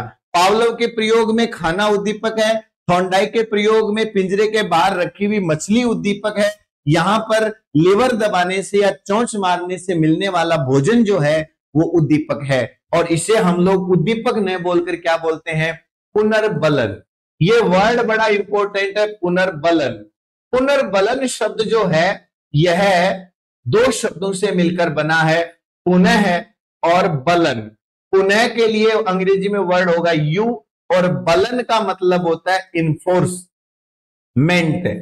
इनफोर्स यानी इन और फोर्स, फोर्स यानी जिस चीज में ताकत हो, और री यानी पुनः, कोई ऐसी चीज जो मिलने से आपको ताकत मिल जाए। अब जैसे मान लीजिए कोई बच्चा है, वो होमवर्क करके पहली बार विद्यालय में जाता है, होमवर्क अच्छा होमवर्क करके लेके जाता है, और मैडम या उसके क्लास टीचर उसकी कॉपी चेक करके कहते हैं very good, you are doing very good, और ऐसा करते ही बालक ऐसे 56 इंच का उसका सीना हो जाता है। तो ये क्यों हो जाता है, क्योंकि मिलने वाला पुनर्बलन यानी उसको ताकत मिल गई, अनुक्रिया का परिणाम उसको बहुत संतुष्टि प्रदान करने वाला। ये तो थॉर्नडाइक का प्रभाव का नियम है। आपने कोई टेस्ट दिया और उस टेस्ट में आपके 20 में से 20 क्वेश्चन साइकोलॉजी के सही हो गए, तो आपको क्या मिल गया, बूस्ट मिल गया, पुनर्बलन मिल गया कि आई कैन डू इट, मैं कर सकता हूं, मुझे अच्छा लगा। उसका परिणाम आपको संतुष्टि प्रदान करता है। तो यहां पर जब किसी अनुक्रिया का परिणाम आपको शक्ति प्रदान करता है तो वो आपको पुनर्बलन है, और पुनर्बलन एक प्रकार से अभिप्रेरणा की ही है, आवश्यकता की पूर्ति करने का ही तरीका है। तो स्किनर कहता है कि अनुक्रिया करने के बाद मिलने वाला उद्दीपक पुनर्बलन का कार्य करता है। पुनर्बलन यानी किसी क्रिया को दोबारा बल प्रदान करना। जैसे कोई चीज से आपका फोन है, उसकी बैटरी लो हो गई और चार्जर में लगाते फिर वो रिचार्ज हो जाता है। जैसे आप लोग थके हुए कुछ देर रेस्ट करने के बाद, खाना खाने के बाद आपको ताकत मिल जाती है, वैसे ही लीवर दबाने के बाद जब भोजन मिलता है तो चूहे को एक ताकत मिल जाती है। इसी ताकत का नाम है पुनर्बलन। तो स्किनर कहता है कि याद रखना, ये लाइन इतनी गंभीर लाइन है, पूछो मत, कि पुनर्बलन का मतलब होता है दोबारा बल प्रदान करना। तो पुनर्बलन सदैव अनुक्रिया की दर को बढ़ाता है। पुनर्बलन सदैव, याद रख लेना इस बात को, नींद में भी कोई पूछे तो आपके यही आना चाहिए कि पुनर्बलन सदैव अनुक्रिया की दर को बढ़ाता है। पुनर्बलन सदैव अनुक्रिया की दर को बढ़ाता है, चाहे वो कैसा ही पुनर्बलन हो, सकारात्मक नकारात्मक पुनर्बलन पर हम थोड़ी देर में आने वाले हैं। पुनर्बलन चाहे कैसा भी हो, वो हमेशा अनुक्रिया की दर को बढ़ाता है, जबकि अनुक्रिया के बाद मिलने वाला दंड अनुक्रिया की दर को कम करता है। याद रखना, पुनर्बलन चाहे कैसा भी हो, भी थोड़ी देर में हम लोग चर्चा करेंगे। पुनर्बलन के दो प्रकारों के ऊपर हम चर्चा करेंगे, दोनों की प्रकृति के आधार पर कैसे होते हैं उनके ऊपर चर्चा करेंगे। लेकिन पहले आपको क्या ध्यान रखना है कि पुनर्बलन अनुक्रिया की दर को बढ़ाता है और दंड अनुक्रिया की दर को कम करता है। इस चीज की आप बहुत अच्छे से गांठ बांध लो। ये चीज आपको नींद में भी कोई जगाकर पूछे तो आपको याद आना चाहिए कि क्या क्या याद आना चाहिए कि पुरस्कार यानी पुनर्बलन अनुक्रिया की दर को बढ़ाएगा और दंड अनुक्रिया की दर को कम करेगा। अब क्या तो पुनर्बलन होता है और क्या दंड होता है, इसके ऊपर हम लोग चर्चा करेंगे। उससे पहले मैं आपको पहले दंड पे आने से पहले मैं आपको पहले पुनर्बलन के बारे में बता दूं कि पुनर्बलन यानी रीइंफोर्समेंट जो होता है वो दो प्रकार का माना गया है। दो प्रकार का कैसा? एक तो पुनर्बलन होता है प्राथमिक और दूसरा पुनर्बलन होता है द्वितीयक। प्राथमिक और द्वितीयक ये दोनों पुनर्बलन आप लोग समझ लीजिए। द्वितीयक पुनर्बलन को कभी कभी गौण भी कह दिया जाता है, अंग्रेजी में इसको कहा जाता है सेकेंडरी, और आप इसको प्राथमिक जो होता है ये होता है प्राइमरी। अब देखिएगा, मैं आपको यहां इस प्रयोग का उदाहरण देते हुए आपको एक्सप्लेन करता हूं। देखिए स्किनर के इस प्रयोग में, या सपोज करो थॉर्नडाइक का प्रयोग लेते हैं। थॉर्नडाइक के प्रयोग में बिल्ली जब पिंजरे को खोल के बाहर आती है तो उसको बाहर प्लेट में क्या मिलती है? मछली। वो मछली को खा सकती है क्योंकि उसको पता है कि ये मेरे लिए एक अच्छा भोजन है। स्किनर के प्रयोग में जब चूहा लीवर दबाता है तो उसको क्या मिलता है? खाने की गोली। कबूतर जब चोंच मारता है सही जगह पर तो उसको क्या मिलती है? खाने की गोली। अब आप मुझे बताओ, अगर वहां पर स्किनर कोई ऐसी व्यवस्था कर दे कि लीवर दबाते ही चवन्नियां गिरे, या लीवर दबाते ही 5 के सिक्के गिरे, या चोंच मारते ही सिक्के गिरे, तो क्या उससे चूहा सीख पाएगा? नहीं। आपका जवाब भी होगा नहीं, और मेरा भी जवाब यही है कि नहीं। क्यों? क्योंकि जिसकी जैसी आवश्यकता उसकी वैसी ही पूर्ति होनी चाहिए। स्किनर के चूहे को या कबूतर को क्या पता कि सिक्के का क्या महत्व होता है। हाँ, अगर उसकी जगह आप और हम हो तो बाय गॉड लीवर के पास ही पालती मार के बैठ जाएं और लीवर दबाते रहें और सैकड़ों सिक्के इकट्ठे कर लें। आप और हम सिक्के इकट्ठे करने बैठ सकते हैं लेकिन चूहा नहीं करने बैठेगा। क्यों? क्योंकि हमारी आवश्यकताएं दो प्रकार की होती है। मोटिवेशन का चैप्टर आएगा तब मैं बड़े डिटेल में चर्चा करूंगा कि हमारी आवश्यकताएं दो प्रकार की होती हैं। एक तो आवश्यकता होती है प्राथमिक, जिसे हम लोग कहते हैं शारीरिक। ये तो है हमारी प्राथमिक आवश्यकता, यानी शारीरिक आवश्यकताएं। शारीरिक आवश्यकताएं वे आवश्यकताएं होती हैं जो चक्रीय रूप से हमें प्रभावित करती हैं। ये वो आवश्यकताएं होती हैं जो हमें शारीरिक रूप से जिंदा रहने के लिए आवश्यक है, जैसे भोजन, पानी, नींद, विश्राम, काम आदि। दूसरी जो आवश्यकताएं होती है ये होती है द्वितीयक। इन्हें कहा जाता है मनोसामाजिक। ये वो आवश्यकताएं होती हैं जिनके पूर्ति होने पर हम मनोवैज्ञानिक रूप से जिंदा रहते हैं, जैसे पद है, धन है, मान है, प्रतिष्ठा है, शक्ति है। ये अर्जित अभिप्रेरणा होती है। ये सोसाइटी, ये वातावरण हमें सिखाता है। लेकिन भोजन, पानी, नींद, विश्राम, काम, ये तो जिंदगी की सब मूलभूत आवश्यकताएं, ये तो जीवों में भी पाई जाती हैं, पशु पक्षियों में भी पाई जाती है। वो भी प्रजनन करते हैं, मनुष्य भी प्रजनन करता है, वो भी पेट भरते हैं, हम भी पेट भरते हैं। वो भी अपने बच्चों को बड़ा करने की कोशिश करते हैं, हम भी अपने बच्चों को बड़ा करने की कोशिश करते हैं। तो आवश्यकताएं जो प्राथमिक होती हैं, तो जिन चीजों से प्राथमिक आवश्यकताओं की पूर्ति हो, तो पुनर्बलन जिनसे प्राथमिक आवश्यकताओं की पूर्ति हो, जिनसे प्राथमिक आवश्यकताओं की पूर्ति हो, तो वो तो क्या हो जाएगा? प्राथमिक पुनर्बलन। जिससे प्राथमिक आवश्यकताओं की पूर्ति हो वो तो क्या हो जाएगा? प्राथमिक पुनर्बलन। अब जैसे छोटा बच्चा है, छोटे बच्चे को धन से, उसके पास आप अगर 500 का नोट भी रख दो तो भी वो पकड़ के मुंह में ले लेगा। 2000 का नोट दे दो कि बचा रखा हो, बैंक में नहीं जमा करवाया हो, तो भी वो मुंह में ले लेगा, फाड़ भी देगा, उसको मतलब नहीं है। हाँ, अगर आप उसको कोई खाने पीने की चीज दोगे तो वो प्रभावित होगा, क्योंकि वो अभी भी छोटे बच्चों का जो विकास है वो भी पशुओं के समान ही है। तो प्राथमिक आवश्यकता उसके लिए ज्यादा इंपॉर्टेंट है, ना कि द्वितीयक। तो चूहे को 5 का सिक्का देने से फायदा नहीं मिलेगा, चूहे को भोजन की गोली मिलने से फायदा मिलेगा। और आप और हम अगर उस प्रयोग में और वहां पर अगर हमें कोई खाने की टिकिया मिले तो हमारे ऊपर उससे ज्यादा प्रभाव पड़ेगा। अगर वहां हमें 5 का सिक्का मिले, हम तो सिक्के इकट्ठे करने में लग जाएंगे। तो जिनसे प्राथमिक आवश्यकताओं की पूर्ति हो वो तो प्राथमिक पुनर्बलन, और जिनसे द्वितीयक आवश्यकताओं की पूर्ति हो, ऐसा कोई भी पुनर्बलन जिससे द्वितीयक आवश्यकता की पूर्ति हो तो वो क्या कहलाया जाएगा? द्वितीयक पुनर्बलन।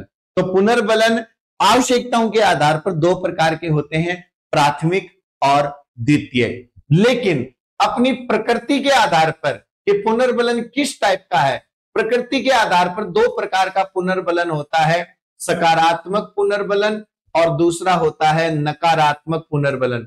लेकिन मैं आपको बता दूं, चाहे सकारात्मक हो चाहे नकारात्मक हो, पुनर्बलन हमेशा अनुक्रिया की दर को बढ़ाता है। मैं कह रहा हूं, नींद में भी कोई पूछे तो याद रखना कि पुनर्बलन चाहे सकारात्मक हो चाहे नकारात्मक हो, पुनर्बलन हमेशा अनुक्रिया की दर को बढ़ाएगा।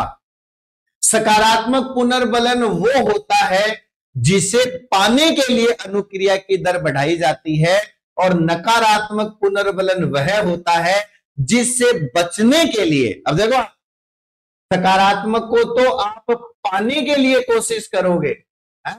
और नकारात्मक पुनर्बलन हो गया कि इससे बचने के लिए अनुक्रिया की दर बढ़ाओगे। दोनों स्थितियों में अनुक्रिया की दर तो बढ़ेगी, बस एक जगह पाना है और एक जगह बचना है। अब जैसे उदाहरण के तौर पर मान लो आप एक एज ए मेल, आप एक लड़के हो और आपने घर वालों को कहा कि मैं तो उससे शादी करूंगा, उससे। घर वालों ने कहा सुन, तेरे को इतनी बड़ी बातें आ रही है ना, पहले नौकरी लग, और जिस दिन तू नौकरी लग गया ना उस दिन हम चले जाएंगे उनके घर तेरी बात करने। अब आप लग गए, दिन रात एक कर दी, पढ़ रहे जबरदस्त तरीके से। क्यों? कुछ पाना, कुछ पाने के लिए कुछ करना पड़ता है। सकारात्मक चूहा लीवर दबा रहा है, गोली मिल रही है, लीवर दबाया, गोली मिली, गोली गोली। और गोली को पाने के लिए वो क्या करता है? अनुक्रिया की दर बढ़ा देता है। क्या है? सकारात्मक पुनर्बलन। आप तैयारी कर रहे हो नौकरी पाने के लिए, सकारात्मक पुनर्बलन, कुछ मिलेगा। सकारात्मक पुनर्बलन का मतलब क्या है? कुछ मिलेगा और मैं अनुक्रिया की दर बढ़ा रहा हूं। बच्चे को क्वेश्चन का जवाब बच्चे ने दिया, टीचर ने कहा वेरी गुड, शाबाश, पुनर्बलन तो है। हाँ, शाबाशी से पेट नहीं भरेगा। देखो, आप देखो, ये तो इंटरेस्टिंग बात है। अगर स्किनर का चूहा लीवर दबाए और वहां बगल में खड़ा स्किनर बोले well done, very good very good, तो चूहा क्या करेगा? अरे बोलेगा, अरे खाने की गोली दो, क्या करूंगा तुम्हारी शाबाशी का, तुम्हारी शाबाशी से मेरा पेट नहीं भरता है। लेकिन कक्षा में अगर मान लीजिए कोई बच्चा है और वो बच्चा बहुत अच्छा क्वेश्चन करके ला रहा है, जवाब दे रहा है, और टीचर उसको कहते हैं ये ले पराठे का बाइट ले, तो वो बोलेगा नहीं, क्या करूंगा मैं, लाया हूं मेरा टिफिन। वहां पर बच्चे को क्या चाहिए? सेकेंडरी पुनर्बलन। वहां पर उसकी शाबाशी हो, उसकी पीठ थपथपाई जाए, उसको नोटबुक में वेरी गुड मिले, या उसकी प्रशंसा हो, उसकी बात घर तक जाए, कक्षा में उसका मान सम्मान बढ़े। तो सबकी अपनी अपनी आवश्यकताएं होती है। तो एक तो वो जिसे पाने के लिए अनुक्रिया की दर बढ़ाई जाए, वो तो है सकारात्मक पुनर्बलन, और नकारात्मक पुनर्बलन वो है जिससे बचने के लिए अनुक्रिया की दर बढ़ाई जाए। अब इस नकारात्मक पुनर्बलन में बड़ी कंफ्यूजन होती है बच्चों को, इसलिए मैंने आपको कहा था कि ये जो जाली वाला जो है ना, ये मैं अब आऊंगा। अब देखो जाली में क्या होगा, ये जो नीचे जाली है इसमें हल्का हल्का करंट प्रवाहित किया जाता है। अब देखो, मैंने प्रारंभ में एक वीडियो दिखाया था आपको। अब देखो, सपोज करो कि ये जो चूहा है, मान लो ये चूहा भूखा है। अब ये भूखा चूहा है, तब तो क्या करेगा, ये खाने को पाने के लिए लीवर दबाना शुरू कर देगा और ये सीख भी जाएगा। अब अगर सपोज करो ये चूहा भूखा होता, सॉरी पेट भरा हुआ होता, तो ये क्या करता? सोता, आराम से मजे से सोता। इसको लीवर दबाने से कोई मतलब नहीं है क्योंकि इसको भूख नहीं है। अब अगर इसमें हल्का सा करंट प्रवाहित किया जाएगा तो जरूर चूहा उछलेगा, और उछलेगा क्यों? क्योंकि वो करंट से बचना चाहता है, और वो बचने के लिए क्या करेगा? वो उछल कूद करेगा, और संयोग से लीवर दब गया, और लीवर दबते ही झटके लगने बंद हो गए, चूहे को आराम आया, आहा बच गए भाई। फिर क्या होगा, थोड़ी देर बाद फिर करंट प्रवाहित होगा, फिर वो उछलेगा, संयोग से फिर लीवर दबेगा, फिर झटके लगने बंद हो जाएंगे। जब इस क्रिया को बार बार दोहराया जाएगा तो चूहा समझ जाएगा। मैंने ऑलरेडी शुरू की कक्षा में एक वीडियो दिखाया था, आप देख लेना, कि अब चूहा सीख गया, हाँ ये बात है, लीवर दबाने से झटके लगने बंद हो जाते हैं। अब क्या करेगा, करंट आया लीवर दबाया, करंट आया लीवर दबाया। अब की बार भी चूहा लीवर दबाना सीख रहा है, लेकिन अब की बार कुछ पाने के लिए नहीं, किसी चीज से बचने के लिए। तो अगर आप किसी चीज को पाने के लिए अनुक्रिया की दर बढ़ा रहे हो तब तो है सकारात्मक पुनर्बलन, और किसी चीज से बचने के लिए अनुक्रिया की दर बढ़ा रहे हो तो वो है नकारात्मक पुनर्बलन। तो पुनर्बलन चाहे सकारात्मक हो या नकारात्मक हो, ये क्या करता है, वांछित व्यवहार, जो आप चाहते हो उस व्यवहार की बात कर रहा हूं, वांछित व्यवहार की अनुक्रिया की दर बढ़ाता है। याद रखना, वांछित व्यवहार की अनुक्रिया की दर बढ़ाएगा। ये देख लेना, आप समझ लेना, वांछित व्यवहार की अनुक्रिया की दर बढ़ाएगा। अब जैसे सपोज कीजिए कि आप मान लीजिए, अब देखो दंड में और इसमें कंफ्यूजन होती है, दंड में और नकारात्मक पुनर्बलन में कंफ्यूजन होती है। दंड अलग चीज है, पुनर्बलन अलग चीज है। पुनर्बलन हमेशा वांछित व्यवहार की अनुक्रिया को बढ़ाएगा, सकारात्मक होगा तो पाने के लिए बढ़ाएगा और नकारात्मक होगा तो बचने के लिए अनुक्रिया की दर को बढ़ाएगा। अब जैसे सपोज कीजिए आप हाईवे पे गाड़ी चलाते हो, आपको पता है कि हाईवे पर थोड़ी थोड़ी दूरी पर इंटरसेप्टर वाले खड़े रहते हैं, जो आपकी गाड़ी की स्पीड लिमिट से ऊपर होते ही आपका चालान काट देंगे। अब आपको पता है कि चालान कट जाएगा, 2-4 हजार 5 हजार का चालान कट जाएगा। अब आप लोग क्या करते हैं, अपनी सेफ्टी के लिए नहीं लेकिन उस चालान से बचने के लिए अपनी गाड़ी की स्पीड लिमिट में रखते हैं। तो ये दंड नहीं है, आपका चालान कटा नहीं है, बचने के लिए आप क्या करते हैं, सही व्यवहार करते हैं, अपनी लिमिट में गाड़ी चलाते हैं। बाहर निकलते हैं, आप सपोज कीजिए आप बाहर निकले और तेज धूप लगी, आपको बहुत तेज धूप लग रही है, आपने क्या किया, अपने सर पे तौलिया रख लिया, ढक लिया अपने सर पे, या आपने मान लीजिए धूप का चश्मा लगा दिया। अब चश्मा लगाने से क्या होगा, आप बच रहे हो, किससे, तेज धूप से। तो यह किस प्रकार का पुनर्बलन है, नकारात्मक पुनर्बलन। क्यों, क्योंकि किसी चीज से बचने के लिए आप अनुक्रिया की दर को बढ़ा रहे हो। तो याद रखना, पुनर्बलन चाहे सकारात्मक हो या नकारात्मक, वो अनुक्रिया की दर को बढ़ाएगा।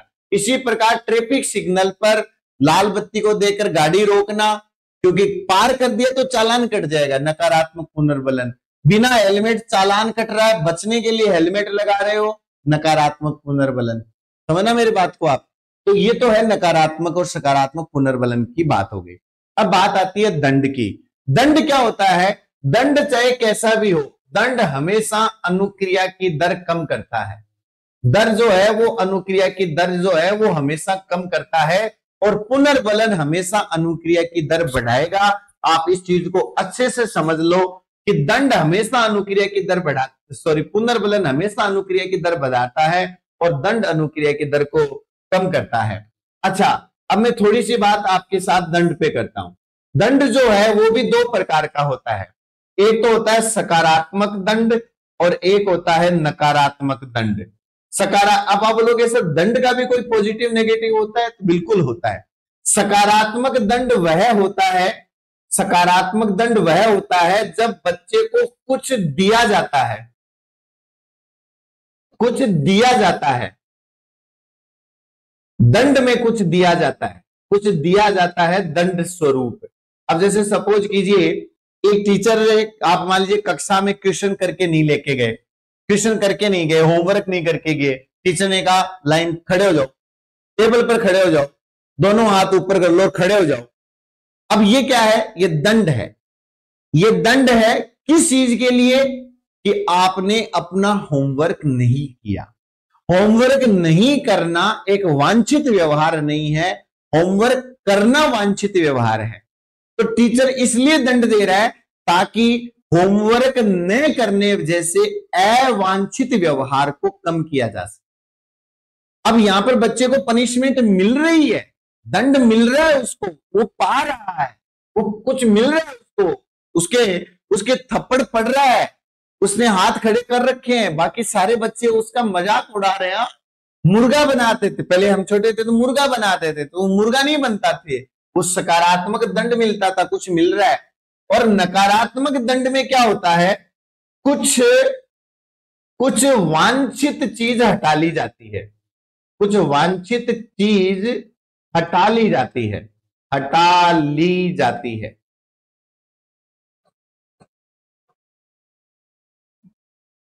देखो मेरी बात ध्यान से समझना,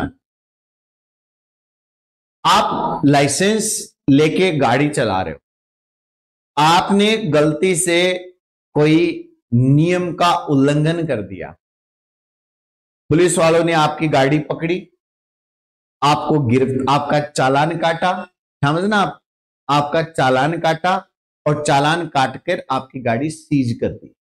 ये क्या हो गया, सकारात्मक दंड, क्योंकि आपको उसकी पनिशमेंट मिली है कि आपने नियमों का उल्लंघन किया है। ये किस प्रकार का उदाहरण होगा, सकारात्मक दंड का। अब इसकी दूसरी सिचुएशन समझिए, आपके चालान, आपका जो लाइसेंस होता है उसके ऊपर शायद 3 या 4 डॉट बने हुए होते हैं, ग्रीन कलर का, रेड कलर का, येलो कलर का। वहां पर उन्होंने क्या किया, लाइसेंस में पंच कर दिया कि 1 पंच हो गया है, ऐसे अगर 3 पंच हो गए तो आपका लाइसेंस जब्त कर लिया जाएगा। अब सपोज कीजिए आपका 3 महीने के लिए लाइसेंस जमा कर दिया कि अब आप 3 महीने तक सड़क पर गाड़ी नहीं चला सकते, तो अब की बार आपको दंड तो मिला है लेकिन आपको नकारात्मक दंड मिला है।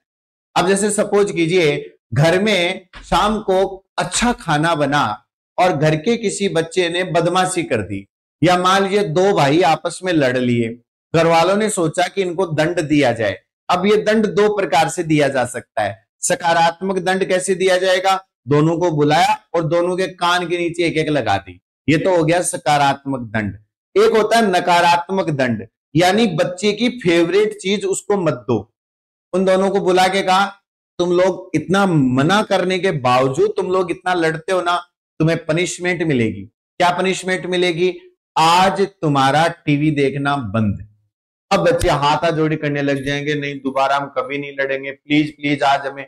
हम क्या कर रहे हैं, बच्चे को कुछ थप्पड़ नहीं मार रहे हैं, बच्चे को दंडित वैसे कर रहे हैं। वैसे कैसे दंडित कर रहे हैं कि उसकी फेवरेट चीज वहां से ले लो। वो अगर बच्चे मान लो, अगर आप रोज आधा घंटा 1 घंटा टीवी देखने देते हो, आपने कहा आज टीवी देखने को नहीं मिलेगा, या ये आपने बोला कि आज तुम्हारा फेवरेट खाना बना है ना, आज तुम्हें खाना नहीं मिलेगा। यहां हम क्या करें, बच्चे से उसकी कोई पसंद की चीज हटा रहे हैं, उसे छीन रहे हैं। समझ रहे मेरी बात आप। तो जब बच्चे को कोई चीज दंड स्वरूप दी जाती है तब तो सकारात्मक दंड, और उससे उसकी कोई अच्छी चीज, पसंद की चीज छीन ली जाती है तो वो क्या हो जाता है, नकारात्मक दंड। तो दंड हमेशा अनुक्रिया की दर को कम करता है और पुनर्बलन हमेशा अनुक्रिया की दर को बढ़ाता है। ये तो बात होगी दंड और पुरस्कार की। दंड के बारे में मैं आपको बता दूं, स्किनर ये कहता है कि जब भी दंड दिया जाए, मेरा पहला प्रश्न आपसे कि क्या दंड दिया जाना चाहिए, तो व्यवहारवादी ये कहते हैं कि बिल्कुल दंड दिया जाना चाहिए, लेकिन दंड के लिए उन्होंने कुछ नियम बताए हैं कि दंड दिया जाए तो दंड एक तो दिया जाना चाहिए तीव्र। अब बोलोगे तीव्र का मतलब, बोला ऐसा कान के नीचे लगाओ जोर से वो तो 2 दिन तक उठे ही नहीं। नहीं, शारीरिक दंड की बात नहीं कर रहा मैं, दंड में तीव्रता होनी चाहिए। अब जैसे सपोज कीजिए, अगर कोई मां अपने बच्चे को कुछ गलती करने पर, चाहे झूठ बोलने पर या कोई चोरी करने पर, अगर वो दंडित कर रही है और उसके गाल पे ऐसे हाथ लगा रही है ऐसे, तो बच्चे को लगेगा कि मां मेरा लाड कर रही है। अगर आप बच्चे के गाल पे दंड दे रहे हो तो कम से कम ऐसा तो दो कि थोड़ी देर तक बच्चा गाल मसलता रहे, आहा लग गई लग गई। समझ रहे मेरी बात को। दंड होना चाहिए तीव्र, उसकी तीव्रता होनी चाहिए, इंटेंसिटी होनी चाहिए कि उसको ये महसूस हो कि तुमने गलती की है, तुम्हें दंड मिलेगा। दंड तीव्र होना चाहिए। आज क्या होता है, एक व्यक्ति आज कोई अपराध करता है, 10 साल बाद उसका रिजल्ट आता है, वो बरी हो जाता है, तो दूसरे लोगों को भय नहीं होता कि भी हम गलती करेंगे तो हमें सजा भी मिलेगी क्या। दंड होना चाहिए तीव्र और दंड होना चाहिए तुरंत। तुरंत दंड दिया जाना चाहिए, दंड तीव्र तुरंत दिया जाना चाहिए। मान लो आज आपने कोई गलती कर दी है और 12 महीने के बाद आपको मैं आकर कहूं कि याद करो तुमने 12 महीने पहले गलती की थी, मैं तुझे आज थप्पड़ मारूंगा, ये कोई बात होती है?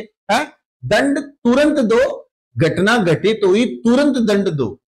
सुबह के बच्चे ने गलती की, घर आते ही पहला काम है उसका दंड दो उसको। क्यों? क्योंकि अगर बाद में दोगे तो उसका कोई महत्व ही नहीं रहेगा कि मुझे किस गलती के लिए। आज कोई आदमी अपराध करता है, 20 साल बाद आज को सजा देंगे तो उसका वो रिलेवेंस ही खत्म हो गया। मर्डर आज किया, सजा 20 साल बाद हो रही है, 20 साल में तो कहीं कितने गए कितने आए। तो दंड तुरंत होना चाहिए, तीव्र होना चाहिए। और याद रखना, दंड कभी भी यादृच्छिक नहीं होना चाहिए, दंड कभी भी रैंडम नहीं होना चाहिए। रैंडम नहीं होना चाहिए। इसका मतलब क्या हुआ कि कई लोगों को मैंने देखा है, चलते फिरते बच्चे खेल रहे, चलते फिरते थप्पड़ मार दिया। क्यों मार दिया? ऐसे मन में आ गई। ऐसे नहीं होना चाहिए कभी भी बच्चे। इससे क्या होता है, बच्चे कंफ्यूज हो जाते हैं कि मैं क्या करूं क्या ना करूं, क्या करना चाहिए और क्या नहीं करना चाहिए। इसके बीच में स्पष्ट भेद होना चाहिए कि बच्चों तुमने ये किया है, तुम्हें ऐसा नहीं करना था, इसलिए तुम्हें दंड दिया जा रहा है। ये नहीं कि चलते फिरते जब मर्जी आई हाथ साफ कर लिया। दंड कभी भी रैंडमली नहीं होना चाहिए, यादृच्छिक नहीं होना चाहिए, प्लानिंग के साथ होना चाहिए, घटना घटने के तुरंत बाद होना चाहिए, तीव्र होना चाहिए। और एक और चीज, कभी भी बालक को जब दंड दिया जाता है तो स्किनर कहता है कि वह व्याख्या सहित होना चाहिए। व्याख्या सहित का मतलब कि बच्चे को खाली थप्पड़ मार देने से काम नहीं चलेगा, उसको ये पता होना चाहिए कि तुम्हें ये दंड क्यों दिया जा रहा है, तुमने ऐसा क्या किया है। अदालत भी जब किसी को फैसला कोई दंड देती है तो पूरा बाकायदा कई पेज में फैसला आता है कि तुमने ये अपराध किया है, इन गवाहों के इन जांचों के आधार पर तुम्हें अदालत दोष सिद्ध करती है, तुम्हारा दोष सिद्ध किया जाता है और तुम्हें ये सजा दी जाती है। व्याख्या सही तो होनी चाहिए कि बच्चे को ये पता चले कि मुझे क्या करना था जो मैंने किया नहीं, और क्या नहीं करना था जो मैंने किया है, इसलिए मुझे ये दंड मिला है। और ये भी कहता है स्किनर कि अगर संभव हो तो उस दंड के साथ थोड़ा बहुत पुनर्बलन भी दे दिया जाना चाहिए। जैसे क्या होता है, मान लो बच्चे ने झूठ बोला, मां को गुस्सा आया, मां ने थप्पड़ मारा, ऐसा थप्पड़ मारा कि गाल लाल हो गया। अब दंड मिल गया बच्चे को, मां ने बता दी देखो बेटा तुम्हें थप्पड़ इसलिए पड़ी है क्योंकि तुमने झूठ बोला था, और झूठ बोलना एकदम गलत बात है, इसलिए तुम्हें दंड मिला है। तो दंड तुरंत भी मिल गया, दंड तीव्र भी मिल गया, दंड व्याख्या सहित भी मिल गया। अब एक चीज और आ जाती है, पुनर्बलन, कि अब बच्चे को पुनर्बलन दे दो। अब जैसे मान लो सुबह की बात थी, शाम हो गई, शाम को मां ने बच्चे को गोद में बिठाया, बेटा तुम आओ मेरे पास। मां ने उसको अपने हाथ से सहलाया, उसको खाना खिलाया, उसको कोई उसकी पसंद की कोई चीज दी। इससे क्या होता है कि वो जो दंड का जो प्रभाव है ना वो स्थायी हो जाता है, कि उसको ये पता है कि ये लोग मेरे को, मेरे घर में ये लोग जो मेरे माँ बाप है, ये मेरे को मारने पीटने के लिए नहीं है, ये लोग मेरी केयर करते हैं, मेरा ध्यान रखते हैं। हाँ मैं गलती करूंगा तो मुझे दंड मिलेगा। तो इसलिए स्किनर कहता है कि दंड तुरंत होना चाहिए, तीव्र होना चाहिए, रेंडमली नहीं होना चाहिए, व्याख्या सहित होना चाहिए, और संभव हो तो उसमें पुनर्बलन के साथ उसको दंडित किया जाना चाहिए, जिससे कि दंड का प्रभाव सही पड़े। स्किनर ने पुनर्बलन की अनुसूचियां दी हैं, जिन्हें हम लोग कहते हैं रीइंफोर्समेंट शेड्यूल्स। रीइंफोर्समेंट शेड्यूल्स क्या कहते हैं? ये कहते हैं कि हम किसी भी, जब भी हम कोई अनुबंधन का कोई कार्य कर रहे हैं, जब भी प्राणी सीख रहा है और सीखने के दौरान जब उसका अनुबंधन होता है तो उसको पुनर्बलन कब दिया जाना चाहिए। इस प्रकार पुनर्बलन की अनुसूचियां 4 प्रकार की बताई गई हैं। 4 प्रकार की ये पुनर्बलन अनुसूचियां। सबसे पहली पुनर्बलन कहलाता है सतत पुनर्बलन। सतत पुनर्बलन, जैसा कि ये वर्ड कह रहा है, कंटिन्यूअस रीइंफोर्समेंट। सतत पुनर्बलन का मतलब क्या हो गया कि कंटिन्यू उसको पुनर्बलन मिलता रहे। कंटिन्यू पुनर्बलन का मतलब क्या हो गया कि प्रत्येक सही अनुक्रिया करने पर पुनर्बलन, प्रत्येक सही अनुक्रिया की और आपको पुनर्बलन मिल गया। जैसे मान लीजिए कि कोई बच्चा है और वो होमवर्क करके ला रहा है और उसके जो टीचर्स हैं वो उसको हर चैप्टर के एंड में वेरी गुड दे रहे हैं, हर चैप्टर के एंड में वेरी गुड दे रहे हैं। या स्किनर का चूहा लीवर दबा रहा है, हर बार लीवर दबाते ही खाने की गोली, लीवर दबाया गोली, लीवर दबाया गोली, लीवर दबाया गोली। यानी ये कैसा सिस्टम चलता है, ये 1:1 चलता है। 1:1 का मतलब हर सही अनुक्रिया पर आपको पुनर्बलन मिल रहा है, हर सही अनुक्रिया पर आपको पुनर्बलन मिल रहा है। ये बिल्कुल वैसा ही है जैसे आप जितने भी कूपन के स्क्रैच कार्ड का स्क्रैच करते हैं, हर कूपन में इनाम निकल रहा है ना। हर कूपन में इनाम निकलना मतलब सतत पुनर्बलन हो गया। तो शुरुआत में क्या होता है कि प्रत्येक सही अनुक्रिया पर पुनर्बलन दिया जाता है। तो इसलिए ये कहा जाता है कि जब सीखने की शुरुआत हो, जब सीखना हम शुरू ही कर रहे हैं, एक चूहे को हम सिखाना शुरू कर रहे हैं, तो सीखने की शुरुआत में सतत पुनर्बलन दिया जाना चाहिए, सतत पुनर्बलन दिया जाना चाहिए शुरुआत में। क्यों? क्योंकि इससे सीखना तीव्रता से होता है। सीखना जो है वो तीव्रता से होता है। कब? जब सतत पुनर्बलन दिया जाए। इसलिए कहा जाता है कि जब सीखने की शुरुआत होती है तो पुनर्बलन कॉन्टिन्यूअस होना चाहिए, पुनर्बलन सतत होना चाहिए। अब सतत में एक बड़ी दिक्कत है, बताऊं क्या? अब जैसे मान लो चूहा है, लीवर दबा रहा है, खाना मिल रहा है, लीवर दबाया खाना, लीवर दबाया खाना।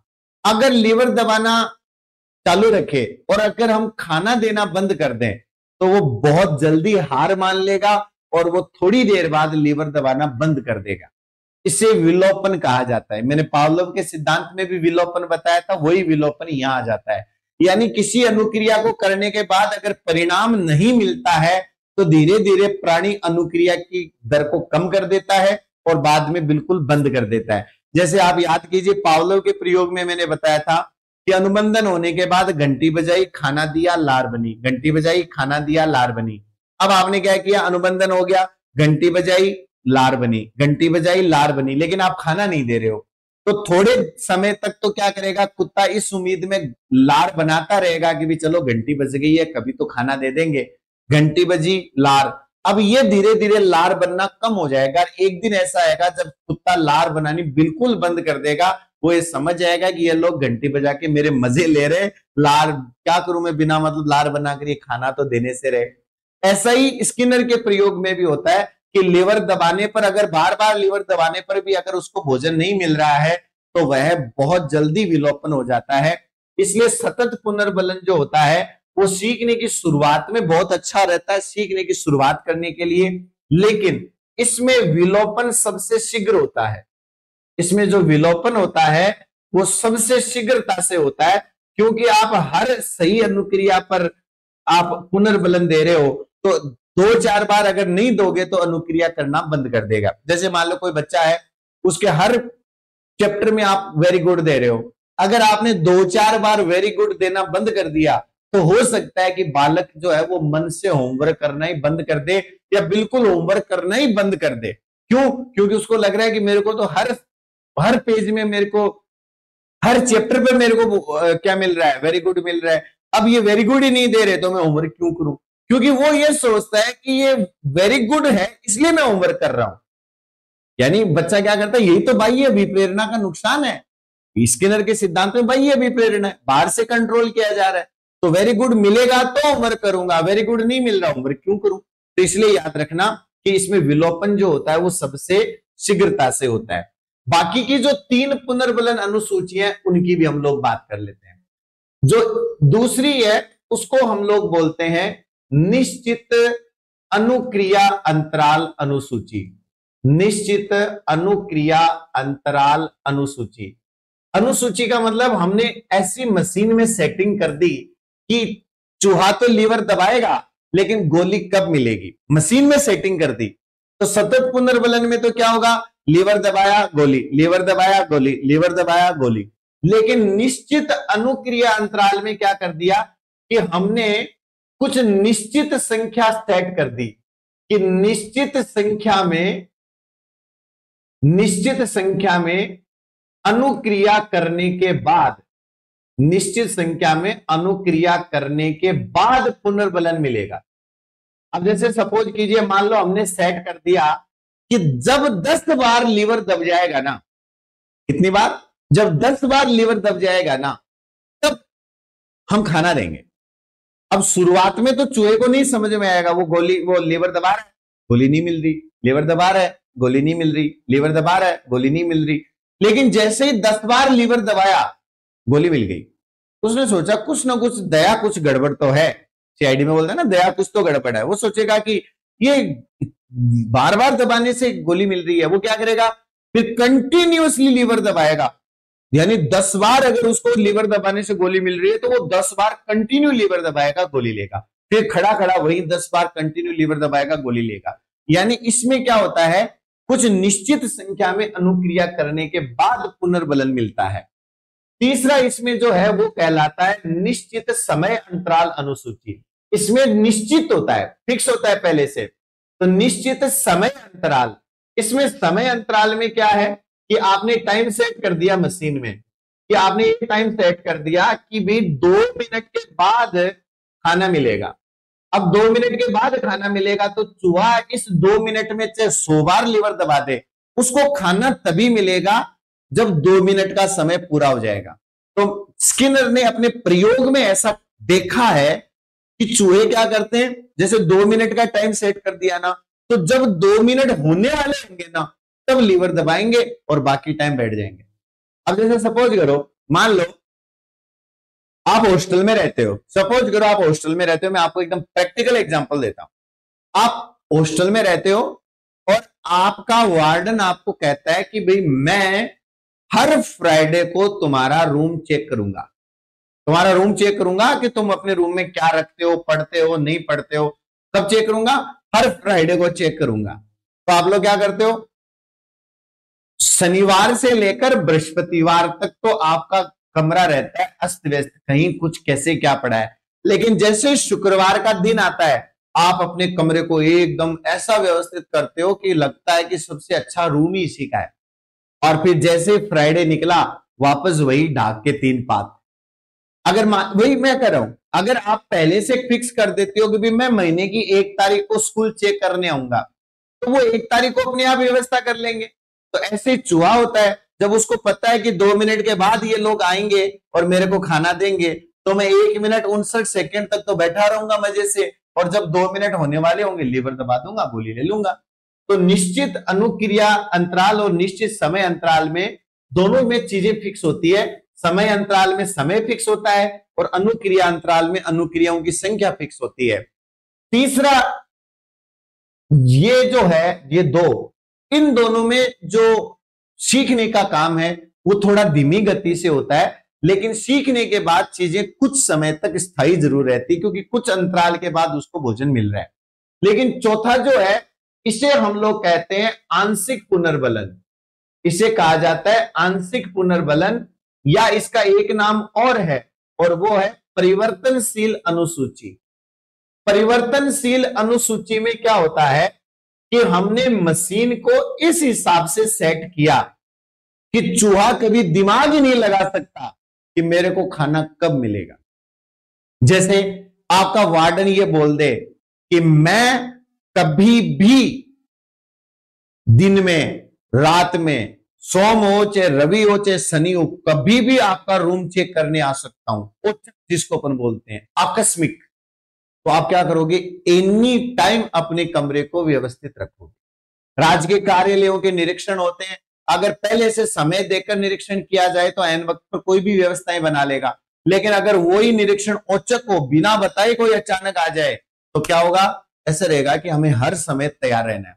अब क्या हो रहा है, चूहा लीवर दबा रहा है, अब उसको यही नहीं पता कि खाना कब मिलेगा। कभी मिल जाए 10 सेकंड बाद, कभी मिल जाए 10 मिनट बाद, कभी एक बार लीवर दबाते ही मिल जाए, कभी 50 बार लीवर दबाते ही मिल जाए। तो ऐसी स्थिति में परिवर्तनशील अनुसूची में चूहे को इस चीज का पता ही नहीं लग पाता कि मुझे खाना कब मिलेगा। और स्किनर कहता है कि परिवर्तनशील अनुसूची वो अनुसूची है जिसमें विलोपन सबसे धीमी गति से होता है। यानी ये अगर कोई आपको बोल दे कि सबसे अच्छा पुनर्बलन अनुसूची कौन सी है, तो सीखे हुए को मेंटेन करने के लिए आंशिक पुनर्बलन सबसे बेस्ट है, और सीखने की शुरुआत करनी हो तो सतत पुनर्बलन बेस्ट है। तो यहां पर जो विलोपन होगा वो सबसे धीमी गति से होगा, सबसे आहिस्ता होगा। और आपको मैं बता दूं, हम लोग जब तैयारी करते हैं ना, तो ये बिल्कुल इसी प्रकार की अनुसूची का हम लोग पालन करते हैं। कैसे? हमें पता है कि हम तैयारी करते रहे, पता नहीं कब आरपीएससी विज्ञापन जारी कर दे, कब भर्ती आ जाए, कब क्या हो जाए, कब अचानक परीक्षा की डेट आ जाए, कब अचानक फॉर्म आ जाए, हमें कोई आइडिया नहीं है। जैसे चूहे को कोई आइडिया नहीं है ना कि पता नहीं कब खाने की गोली मिल जाए, बस लीवर दबाते रहो। अपने हाथ में क्या है? लीवर दबाना। जब आएगा तब आ जाएगा, लीवर दबाते रहो, लीवर दबाते रहो। यही चीज हमारे साथ भी होती है। हम लीवर दबा रहे, हम अपना लीवर दबा रहे, लीवर दबाते रहो, पता नहीं कब भर्ती आ जाए, कब हम अपनी तैयारी, तो अपनी तैयारी को हम चालू रखते हैं। तो इसलिए पुनर्बलन अनुसूचियां 4 प्रकार की होती हैं: सतत पुनर्बलन, निश्चित अनुक्रिया अंतराल, निश्चित समय अंतराल और परिवर्तनशील अनुसूची। परिवर्तनशील या आंशिक पुनर्बलन की अनुसूची सबसे अच्छी होती है सीखने के बाद, क्योंकि इसमें विलोपन सबसे धीमी गति से होता है। लेकिन सीखने की शुरुआत में सतत पुनर्बलन दिया जाना चाहिए, क्योंकि सतत पुनर्बलन के द्वारा सीखना सबसे आसान होता है। लेकिन इसको कंटिन्यू नहीं रखना चाहिए, क्योंकि इसमें विलोपन सबसे शीघ्रता से होता है। इसलिए अगर कल को कोई आपसे ये पूछ ले कि साहब ये बताओ कि आखिरकार हम पुनर्बलन रखें कैसे, तो मैं एक ही बात कहूंगा कि सीखने की जब शुरुआत हो, जब सीखने की शुरुआत हो तब तो दिया जाना चाहिए सतत पुनर्बलन। याद रखना, जब सीखने की शुरुआत हो तब तो दिया जाना सतत पुनर्बलन। और जब आप सीख चुके हैं तो सीखने के बाद आपका पुनर्बलन होना चाहिए परिवर्तनशील। इससे क्या होगा? भूलने का काम कम हो जाएगा। परिवर्तनशील अनुसूची। तो ये जो परिवर्तनशील अनुसूची, सतत पुनर्बलन, इनके बारे में बहुत बार प्रश्न आए हैं और बहुत अच्छे अच्छे प्रश्न आए हैं। स्किनर के इस सिद्धांत में आगे 4 कंसेप्ट और हैं जिनके ऊपर हम चर्चा करेंगे हमारी कल की क्लास में। एक छोटा सा वीडियो में आप लोगों को कुछ सेकंड का दिखाता हूं, जिसमें यह बताया गया है कि किस प्रकार स्किनर के सिद्धांत का प्रयोग करके, और आप देख सकते हैं कि एक मुर्गा किस प्रकार कैसे कैसे करतब करके दिखा रहा है। और ये जो चीजें हैं इनकी व्याख्या जो है वो हम स्किनर के इस सिद्धांत के द्वारा कर सकते हैं। इन्हें कहा जाता है शेपिंग और चेनिंग। 2 कंसेप्ट हैं, एक कंसेप्ट शेपिंग का है और एक कंसेप्ट चेनिंग का है। एक छोटा सा उदाहरण मैं आपको देता हूं। आपने कभी ऐसा सोचा है कि ये चूहे जो बेचारे जो छोटे छोटे चूहे हैं, ये अब बास्केटबॉल खेलेंगे? आप अगर गौर से देखें तो देखिए ये चूहे बास्केटबॉल खेल रहे हैं। ये चूहों के द्वारा ऐसा किया जाना इस बात का प्रमाण है कि अनुक्रिया करो, आपको पुनर्बलन मिलेगा। बस उस पुनर्बलन को पाने के लिए ये चूहे जो है वो अनुक्रिया कर रहे हैं। बाकी हम ये सोच सकते हैं क्या इंसानों से बास्केटबॉल नहीं खेला जाता? यहाँ चूहे बास्केटबॉल खेल रहे हैं। अगर व्हाइट वाला बास्केट करेगा तो उसको अलग टोकरी में खाना मिलेगा, ब्लैक वाला बास्केट करेगा तो उसको अलग टोकरी में खाना मिलेगा। और देखिए किस प्रकार 2 जीवों के बीच में हमने कंपटीशन पैदा कर दिया सिर्फ स्किनर के इस सिद्धांत के आधार पर। तो स्किनर का ये जो सिद्धांत है, इसकी उपयोगिता के बारे में थोड़ा पार्ट रह गया है, उसके बारे में हम लोग कल चर्चा करेंगे। और कल इस स्किनर का सिद्धांत पूरा होने के बाद नव व्यवहारवादी सिद्धांत, जिनमें अल्बर्ट बंडूरा, टोलमैन, गथरी और हल, ये 4 सिद्धांत हैं जिनके ऊपर हम हमारी कल की क्लास में चर्चा करेंगे। आज के लिए फिलहाल इतना ही। धन्यवाद। जय हिंद। शुभ रात्रि।